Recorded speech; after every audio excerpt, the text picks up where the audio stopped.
Up next, the Cannabis Reporter Radio Show with Snowden Bishop. After this message. Evergreen's calling. Are you getting enough CBD each day? Hemp Meds carries the most trusted CBD oil brands like Real Scientific Hemp Oil and Dixie Botanicals to make it easy to add cannabinoids like CBD to your diet. We hold all our hemp oil products to our rigorous triple lab tested standard to ensure that you and your family receive only the highest quality and most reliable CBD products. Hemp Meds is your trusted source for CBD. Visit hempmeds.com to get our premium CBD oil today. Use discount code CBD20 to get 20% off your first order.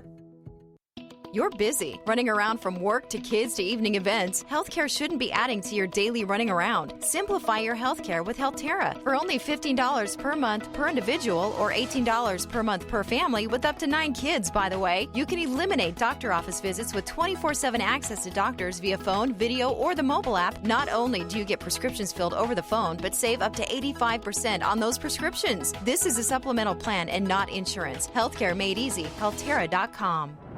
And now, broadcasting on StarWorldWideNetworks.com, it's time for the Cannabis Reporter Radio Show with Snowden Bishop.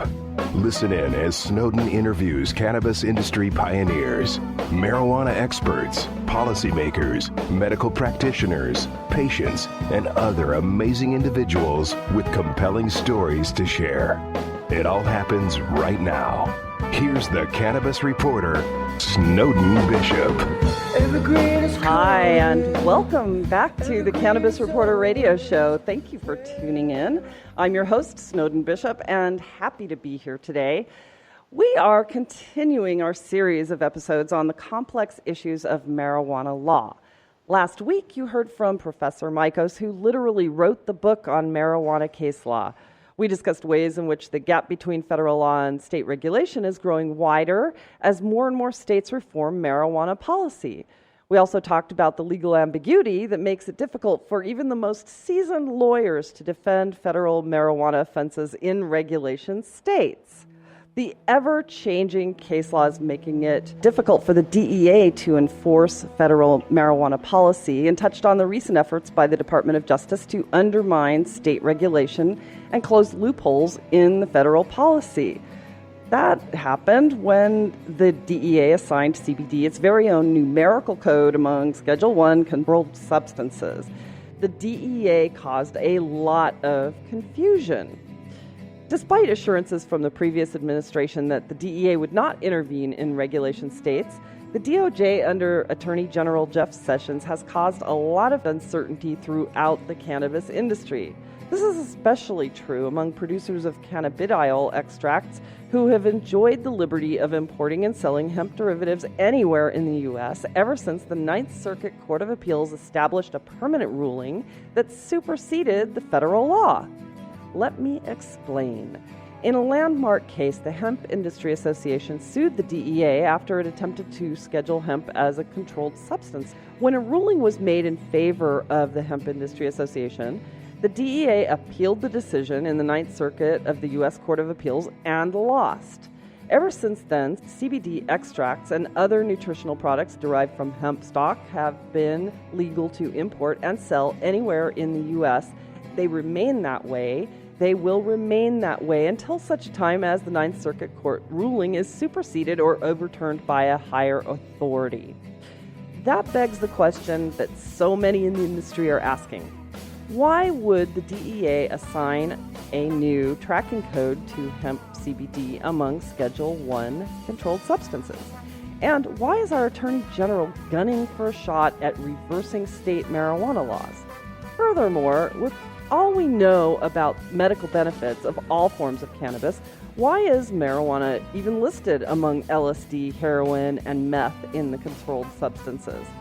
Those are questions our guest today can answer with the utmost authority. I'm introducing him momentarily. But first, Dr. Brian Donner has our Medical Marijuana Minute.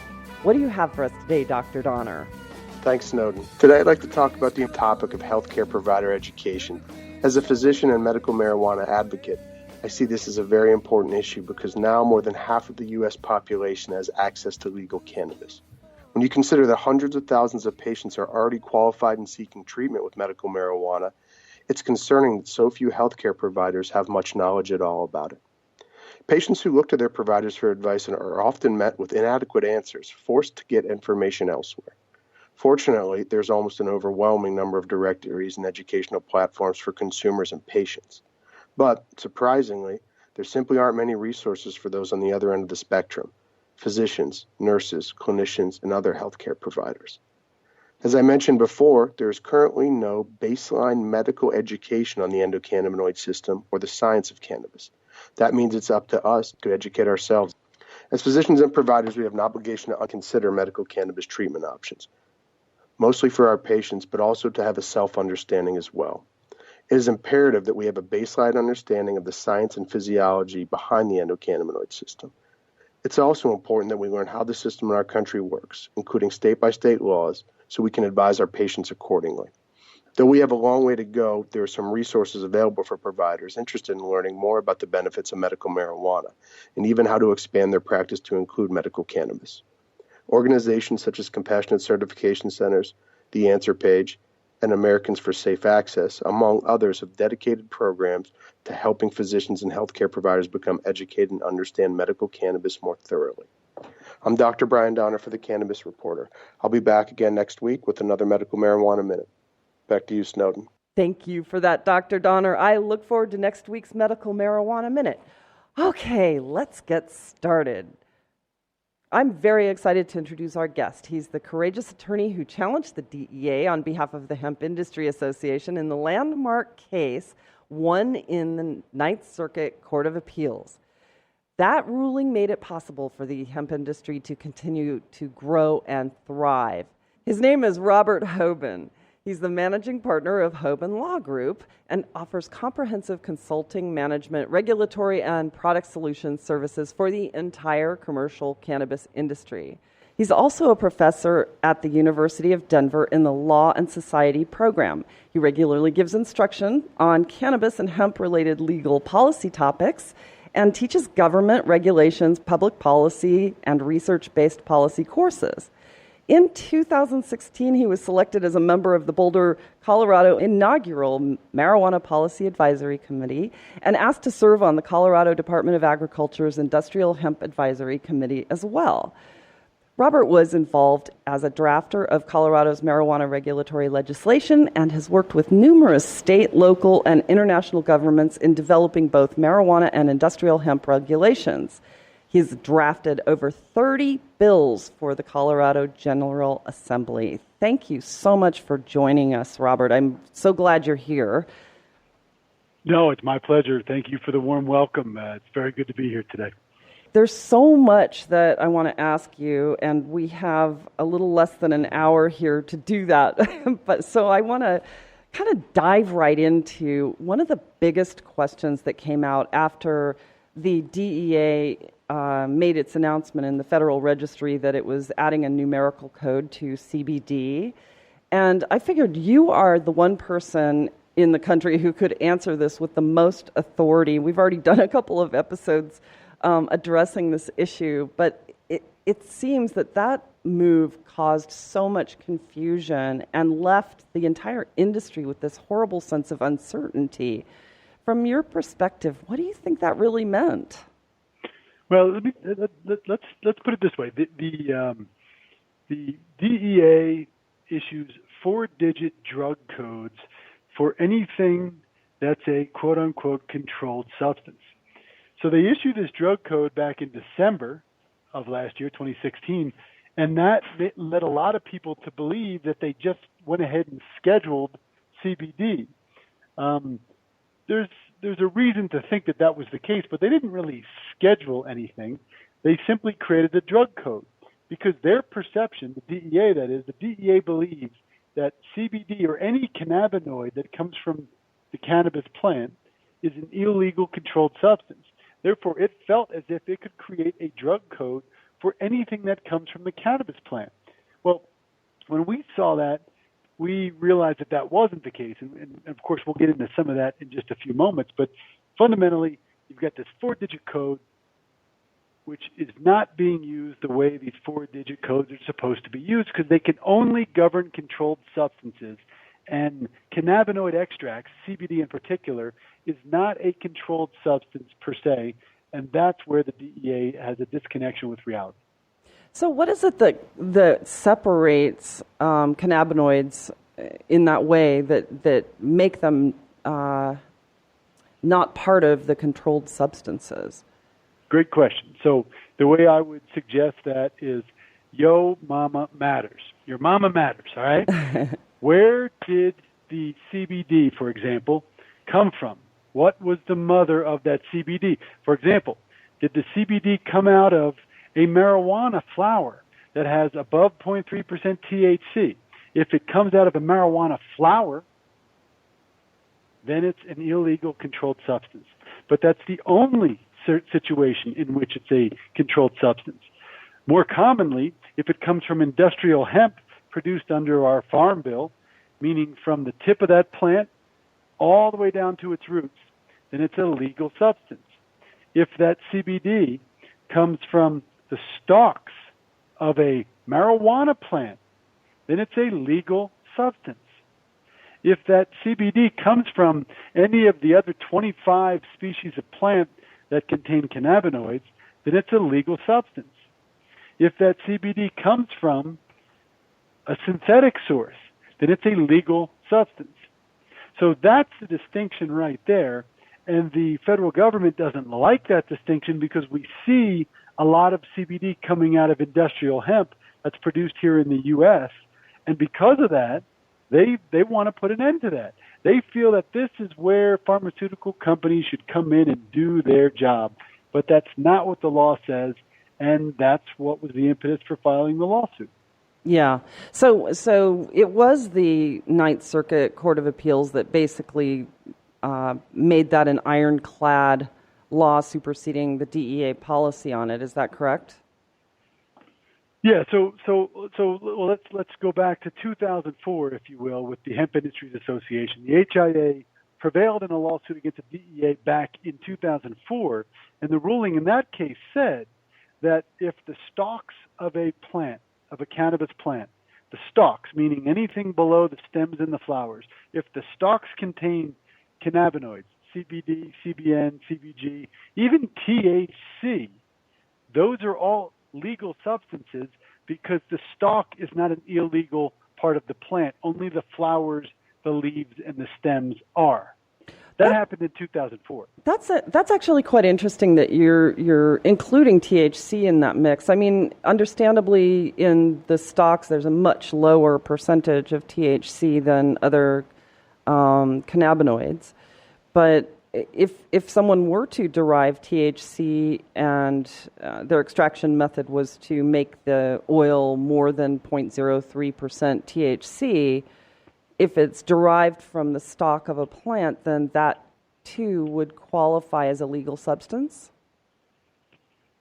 Correct. So the distinction is that there are indeed only trace elements of THC in the stalks, as you said. But take that and forget about THC for a second. Take CBD. The government concedes in writing that if you take CBD out of the stalks of a plant, that it's a legal substance. However, they say it only amounts to trace elements, trace amounts of CBD and trace amounts of THC. But what happens with technology in 2017 and you concentrate those trace amounts? What if I have an entire field of stalks that's 1,000 acres long and I take trace elements from 1,000 acres of hemp plants of CBD and I concentrate that? That's all still legal CBD. It's simply been concentrated. And that's where there's a disconnect. Now, as you relate to THC, trace amounts have been determined to be okay. And then as the law has defined it, trace amounts is effectively 0.3% or below of THC. Right. Yeah, it's so interesting because so many people are likely unaware of that fact.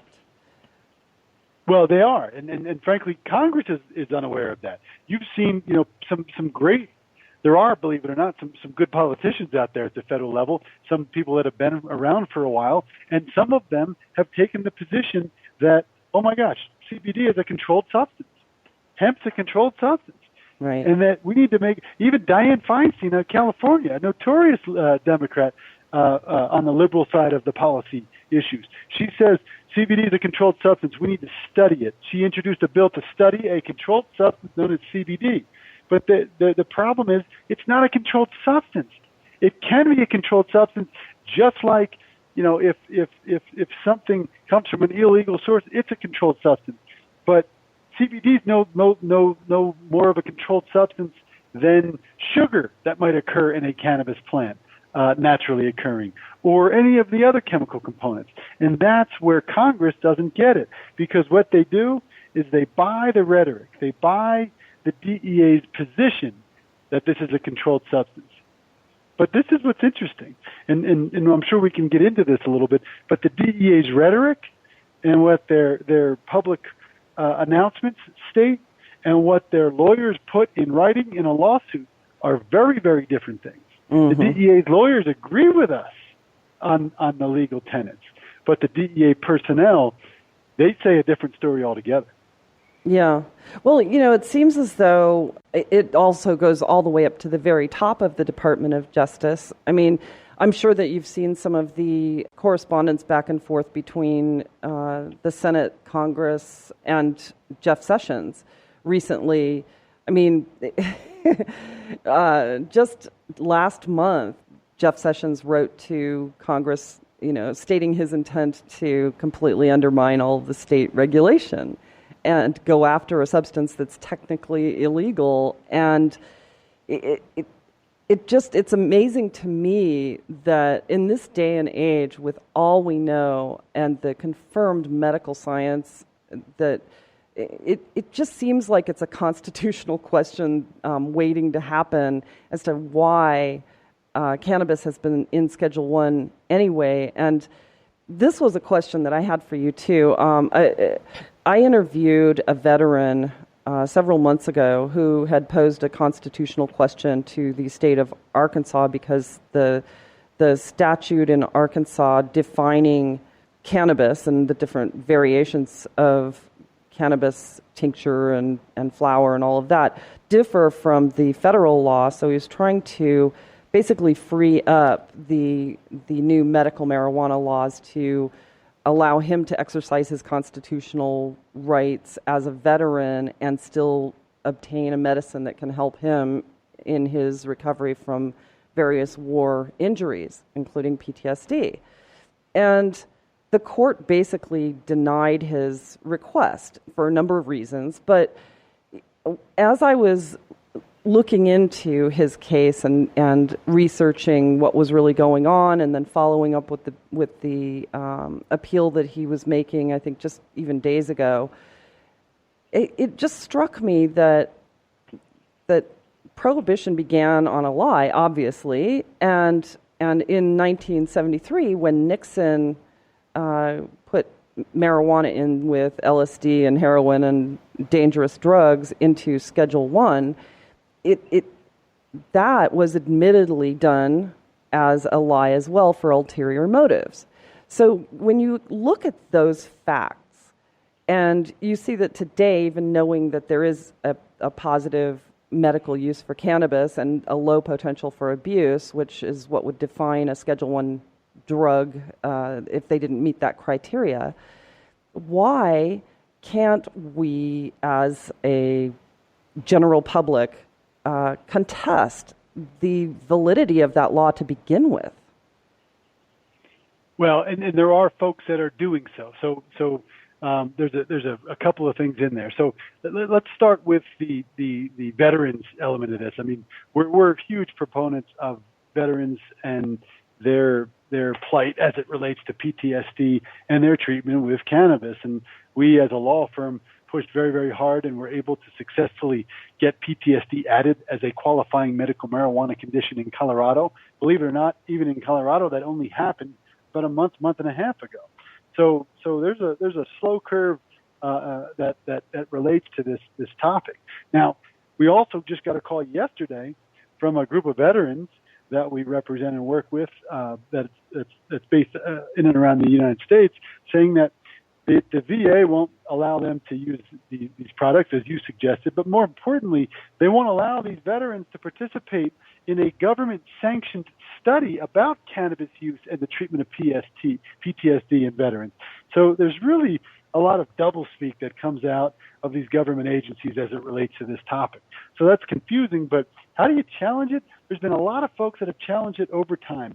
They challenge it in a number of different ways. They say, exactly as you said, it doesn't have this high potential for abuse. It has medicinal benefit, et cetera, et cetera.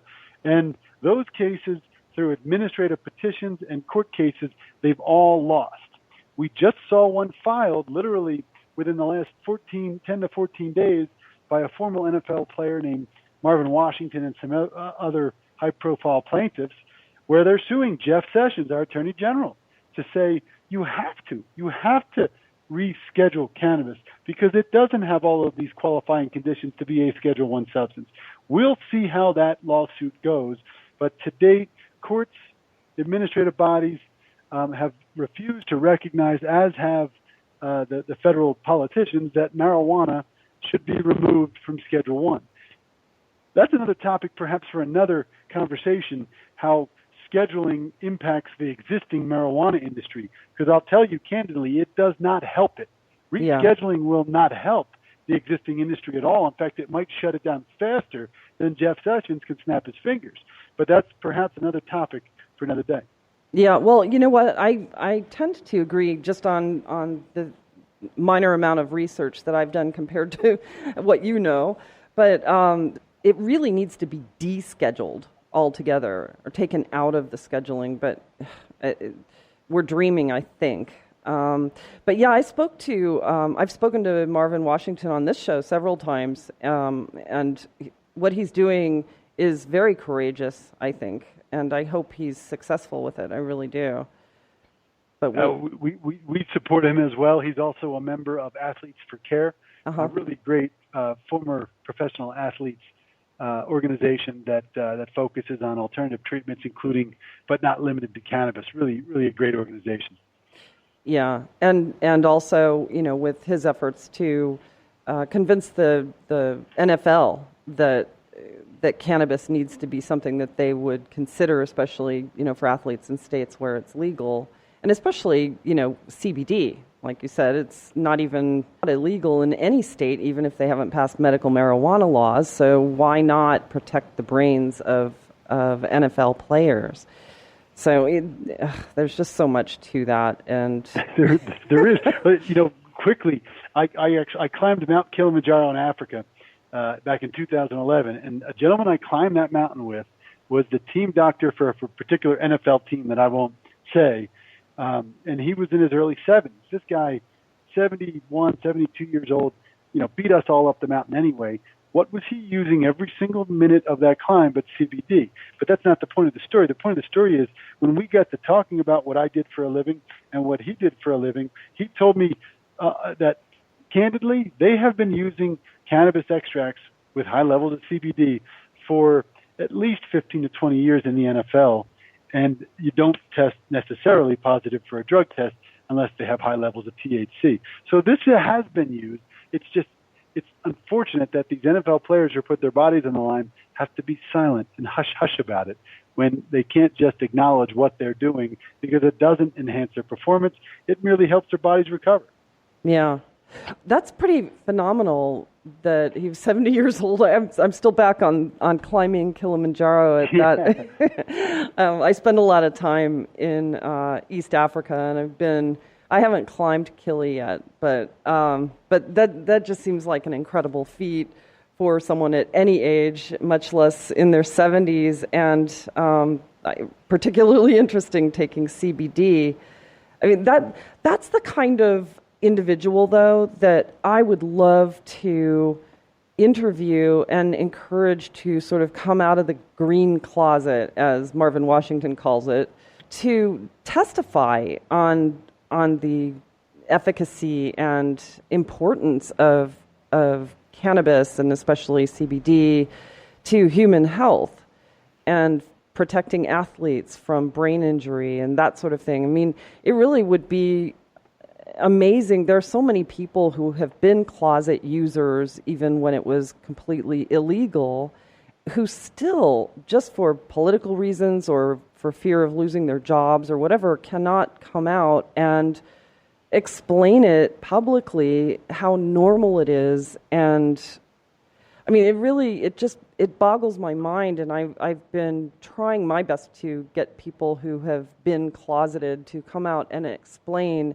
publicly why they believe it's such an important movement.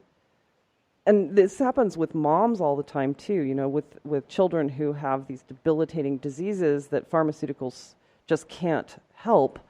And they're giving their children CBD or even, whole plant cannabis, and they're showing miraculous recovery. And yet, if they were to disclose that to the schools or in states that haven't regulated yet, they could have their children taken away from them. Yes, they can, and or there's always a lot of fear with folks with government benefits being taken away, et cetera, and that's a very real fear. Unfortunately, I hate to say, because you and I and so many people that understand the plant and understand this industry, we kind of live in a cannabis bubble. Cannabis bubble, by the way, sounds like a cool place to be, but my point is that we can talk about it openly and we can have these discussions at a high level. But to so many people, I'd say more than half the people in the country, if not 60%, you don't ever talk about this in public because you will get put in a box and you will be thought of differently. I hate to say it, but that is the actual world we live in. And let's also not forget, for all the negativity that someone like Jeff Sessions, our Attorney General, as it relates to the cannabis issue, for all the heat he takes, appropriately so, there's still 40% of the American public that wants him to take that position. So let's not kid ourselves that unfortunately you have to be cautious. You have to think twice about what you're going to say publicly as it relates to this, because you could lose a job. You could lose your children. You could lose benefits. It's unfortunate, and the only thing that's going to change that is some sort of policy change at the federal level. And your guess is as good as mine as when that's going to happen. Right. Well, I think that also, just getting out and educating people and normalizing the conversation and taking away that cultural negative stigma that, is as old as reefer madness 80 years ago. That is what, to me, I think will help eventual policy change, because, constituents, once they learn how ridiculous the law is and they learn how their bodies actually need a certain level of saturation with cannabinoids, and it's something that our bodies produce naturally when we're young. It seems that pressure, that they'll be able to apply the pressure to their policymakers in their states and policymakers nationwide, their representatives in Congress. Yeah, but very few politicians, even sometimes very conservative politicians, very few, when presented with a real person who benefits from this, that they have some sort of respect for, and some of the scientific evidence, very few ignore that. They generally tend to come around. And you know what makes them come around faster? Someone that they know or love or in their family that they could see would benefit from this. Frankly, I'm surprised that someone like John McCain, our senator with brain cancer, as I understand it, hasn't explored it and come out with an alternative. And it's things like that advance the ball. Yeah, you took the words right out of my mouth. You did. Go ahead. I'm sorry. I was just thinking that. I actually was trying to find a way to connect with him, because he's the senator from the state that I'm in right now. I'm in Arizona.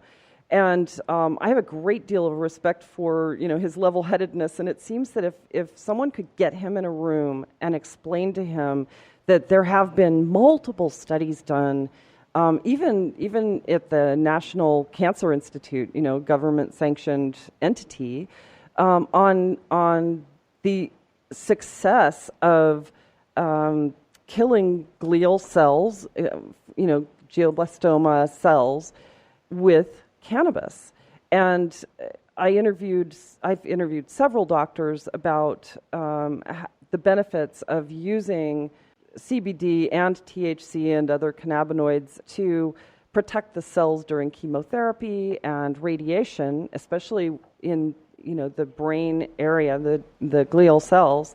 And it's really been tremendously successful. I received a press release the other day about a little girl who was diagnosed with an inoperable brain tumor, and out of frustration, her parents just started giving her CBD oil, large quantities of it, and then someone had recommended that they start putting THC into the mix, and that tumor, despite all of the radiation and chemotherapy that this little girl had to endure, once she started that, the tumors actually started to diminish on their own.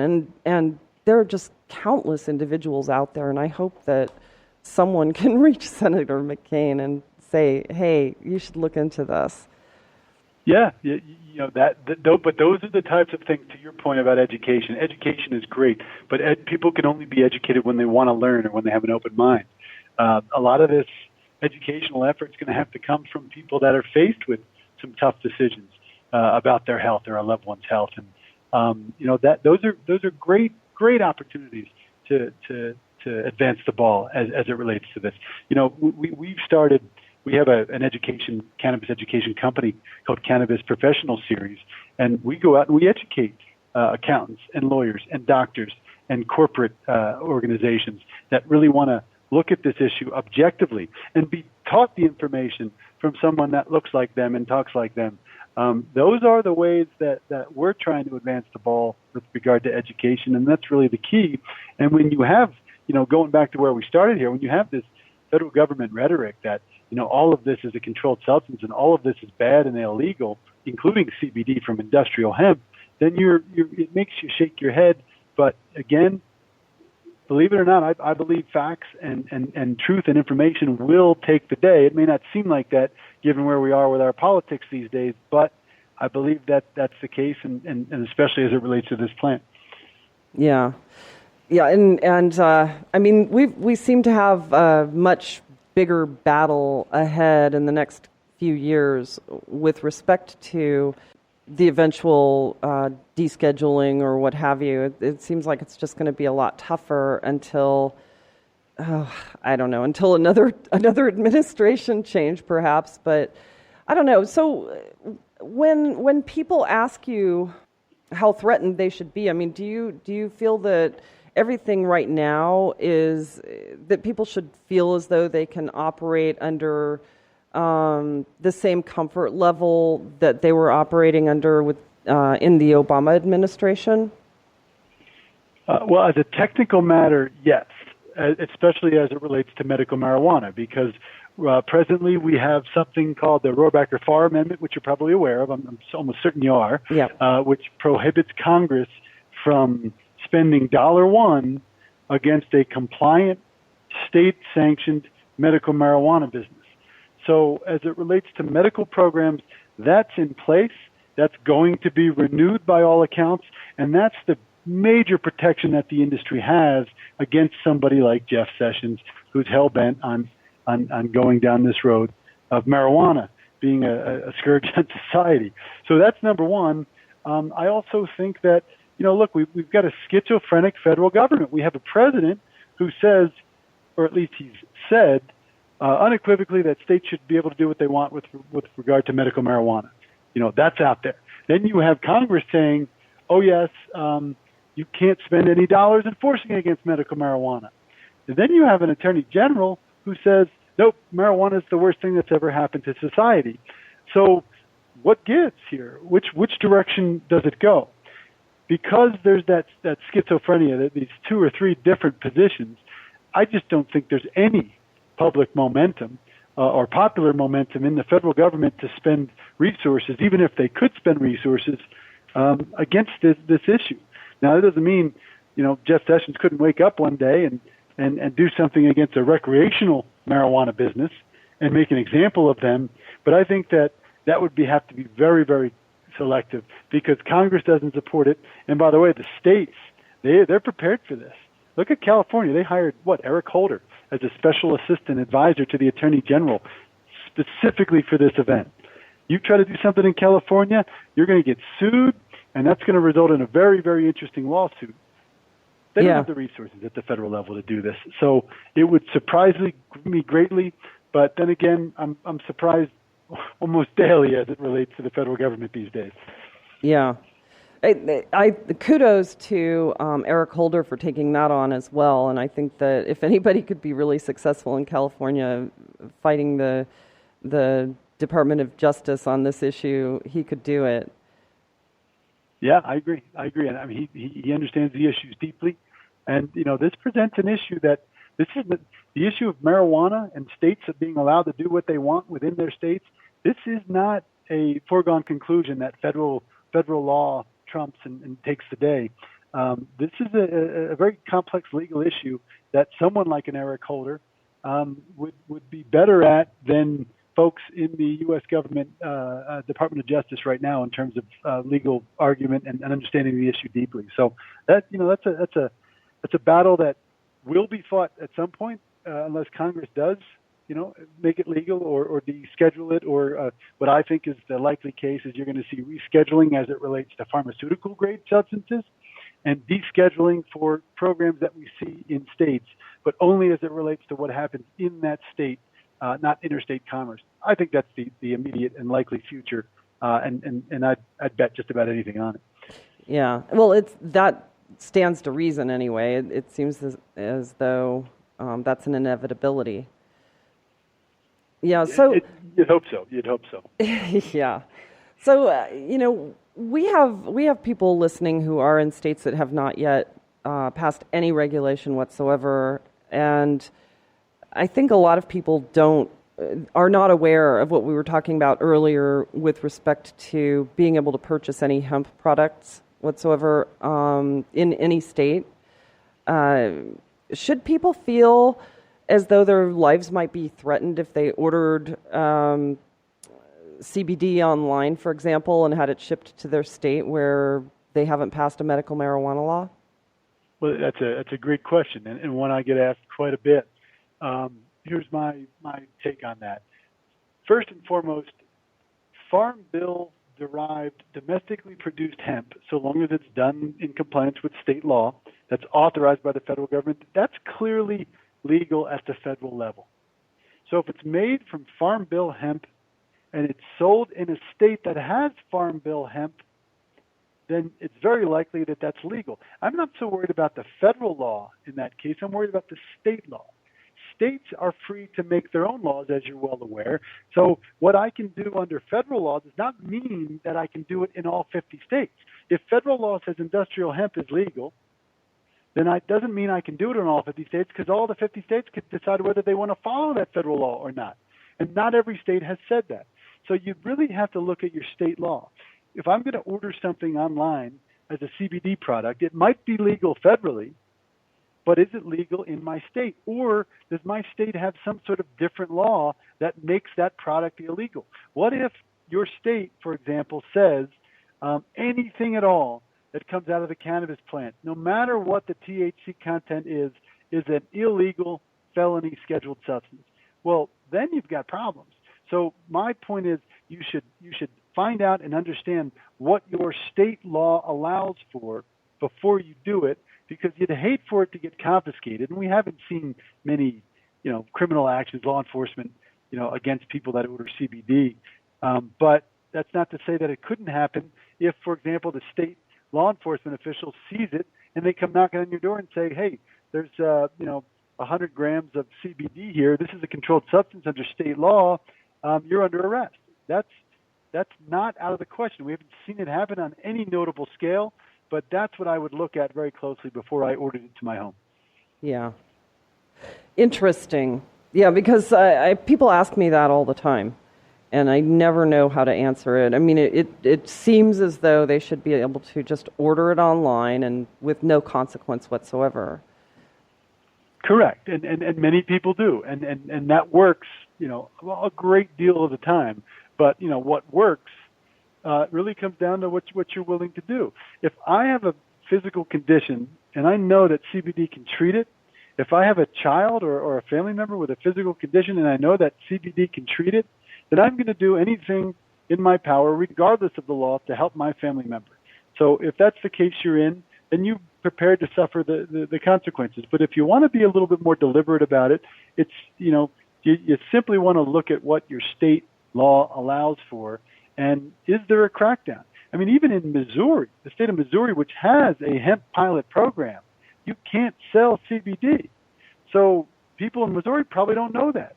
But also there's not a huge focus on arresting people for selling and buying CBD under state law in any state. So, it unfortunately, there's still an element of risk with all of this, but there are good companies that produce very high quality products from industrial hemp, and you can order those. And you can order those to your home. You just have to understand what and how your state treats it. So those are some issues that sometimes aren't easy to find on your own, but if you dig around a little bit, I'm sure somebody will find the answer for you that will at least give you a level of comfort. Yeah. Wow. Well, there's just so much that still needs to be done on both the state and federal level. And speaking of which, tell me a little bit more about the seminars that you do when you're educating professionals, people in banking, medical professionals, and that sort of thing. I'd like to hear more about what you're doing there. Yeah, absolutely. So our thinking was when we built this company 2.5 years ago, and by the way, the website's cps.education. It also has online content that is available for download, different seminars on different topics. But when we start to see lawyers come into this space, and lawyers that didn't understand anything about marijuana and were so concerned about ethical responsibilities to their bar licensure. We saw pharmacists and insurance agents, anybody with any sort of professional license. We wanted to be able to give them top quality content so they understood that what they were being told about the medicinal benefits of marijuana, A, was not a lie, and B, so that they understood what their exposure was from their professional licensure, and also so that they could get some professional education credits. So we put all those things together, and we put together a really nice programs that we do throughout the country. We just did a full-day hemp seminar in Manhattan just a couple of weeks ago, and the folks that attended that were lawyers and accountants and a bunch of different folks. When we were brought in-house for corporate American environment, they bring us in to do the same type of program, but internally. Take an insurance company, for example, that knows that someday it's going to have to deal with health insurance as it relates to medical marijuana. How long can they sit back and just ignore it? Well, they're not ignoring it, but they also don't want to publicly learn about it. So they hire a company to come in quietly and confidentially and put on a full-day seminar or 2-day seminar for their employees so that they can learn about medicinal cannabis and cannabis industry activities and what's going on out there without having to publicly take a position on it, and so that their folks get a top quality education. There's room for that, and we've seized that space, and it's pretty exciting, especially when you see people coming in that say this is a bad thing, this is a scourge on society, and it's illegal. And by midway through the day, not the end of the day, midway through the day, they go, holy smokes, I didn't know that stuff. Yeah. I didn't know this was real. I didn't know that this was regulated in a way that prevented, diversion and children from accessing it and things of that nature. It turns it around dramatically. And that's, as you said it earlier, you nailed it. That's what we need as an industry. Yeah. Well, it's all about changing hearts and minds. And once we can successfully do that, then those people will change the hearts and minds of the people they elect. That's right. That's right. And at least they'll go to them. I mean, that's really what changed how we went from, in Colorado, we went from people thinking in December of 2009, thinking that the marijuana dispensary and the marijuana registration program was just a ruse for people to get high and that nobody really benefited from it. And, that notion that you don't look like you're sick, why do you have marijuana? They went from that to literally, within 2 months, the politicians at the Capitol turned around and passed.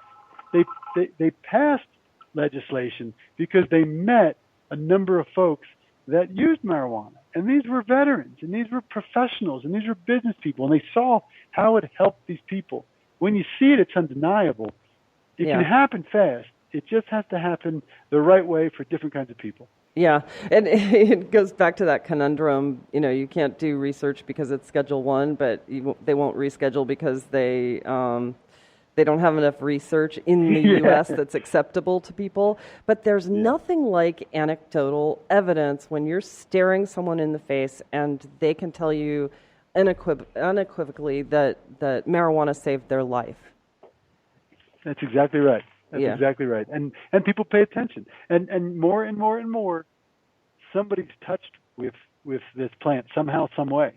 I know somebody at work whose daughter had this, and she used medicinal marijuana. I know someone whose son had ADHD, and they take CBD. People. This is touching a lot of people indirectly, and it makes them go, "Wow! Well, that person who I don't know, I go to church with, or I go to the community center with, they're using this, and I thought that they were a regular person. Turns out that they are a regular person, and they're using something that's so bad it must not be that bad." Yeah. If that's all you get, that's still something. That's a positive move. Yeah. Yeah. Oh, we have a long way to go. But, one recent poll I read was about 97% of people who actually approve of medical use of marijuana in some way, shape, or form, which I thought was pretty astonishing. And I've seen the polls are kind of all over the map. It depends on who's taking them to and who they're actually asking. But the point is that it's the acceptance level for medical anyway is growing leaps and bounds. And there are a number of reasons why it would be a good idea to legalize for adult use as well, not the least of which is the criminal justice inequities, which are just a shame, and that's a whole other episode. Go down that path today. I could be here for 3 more hours talking to you. That's right. But but this is really great information, and I'm so grateful that you're able to be here and clear it up for us a little bit, because there's just so much misinformation out there. So I will share your web address online. And just one more time, it's cps.edu or cps.education, and then our law firm is www.hoban.law. Okay. Hoban.law. Yeah, I'll definitely post that up online when I put the episode archive up for it. And then will you be speaking at any of the upcoming events? I know we've got in October the Southwest Cannabis Conference and Expo, and I mean they're all over the place. Are you doing any traveling these days to go to some of these seminars? Yes, in fact, I'm proud to say this is the longest stretch that I have been and will be in Colorado all year. I'm in Colorado for the next 4 weeks, but right after 4 weeks, then I will be back on the road traveling. I mean, we've got clients all around the country and around the world, so it keeps me busy. But we will be in Los Angeles in September for the Cannabis World Congress event at the Convention Center. We will also have a number of other events where a variety of our attorneys will appear over the next several months. So look out for any Hoban Law Group attorneys, including myself. We'd love to say hello, answer any questions, or just meet and greet, because it's always good to find people that want to learn and understand how they can help, because that's really the key. We need people that understand the issue and can deliver the message properly. Yeah, absolutely. Well, thank you so much. This has been really enlightening, and I'm looking forward to following up with you later on too. I'd love to have you back on when we do this again on the legal issues, and as things change, which they always do. That's the constant in this industry. But I'm really looking forward to following your talks, and I'll definitely look into some of those seminars, and if you'd like, we can we'd be happy to share them through the cannabisreporter.com as well. Absolutely. I would love to, and I would love to talk with you again.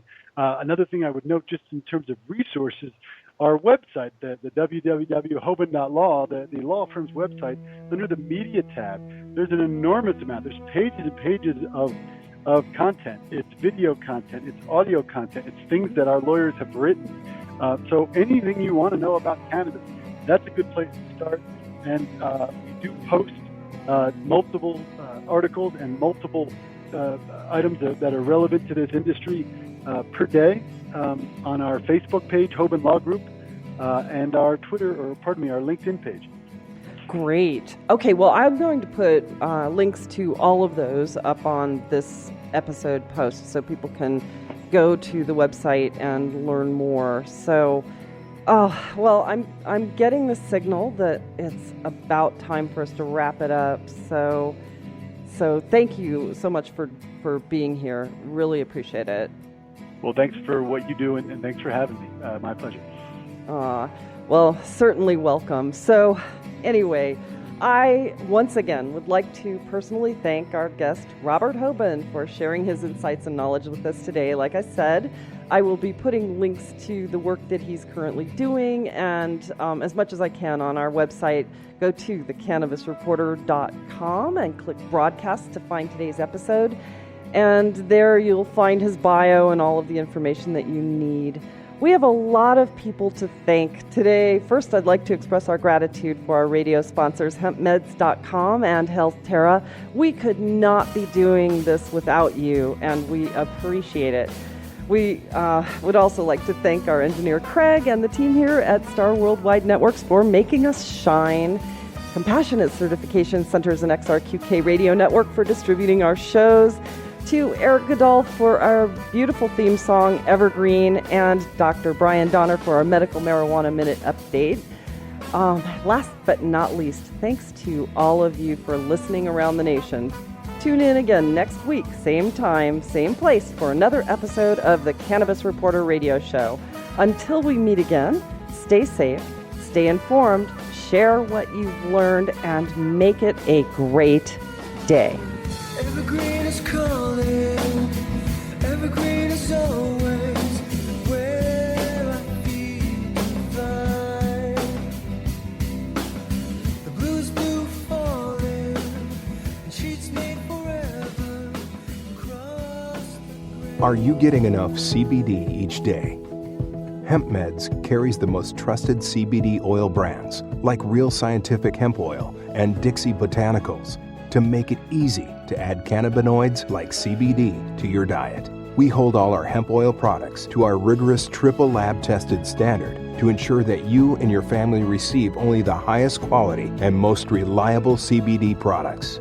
Hemp Meds is your trusted source for CBD. Visit hempmeds.com to get our premium CBD oil today. Use discount code CBD20 to get 20% off your first order. You're busy, running around from work to kids to evening events. Healthcare shouldn't be adding to your daily running around. Simplify your healthcare with HealthTerra for only $15 per month per individual or $18 per month per family with up to 9 kids, by the way. You can eliminate doctor office visits with 24/7 access to doctors via phone, video, or the mobile app. Not only do you get prescriptions filled over the phone, but save up to 85% on those prescriptions. This is a supplemental plan and not insurance. Healthcare made easy. HealthTerra.com.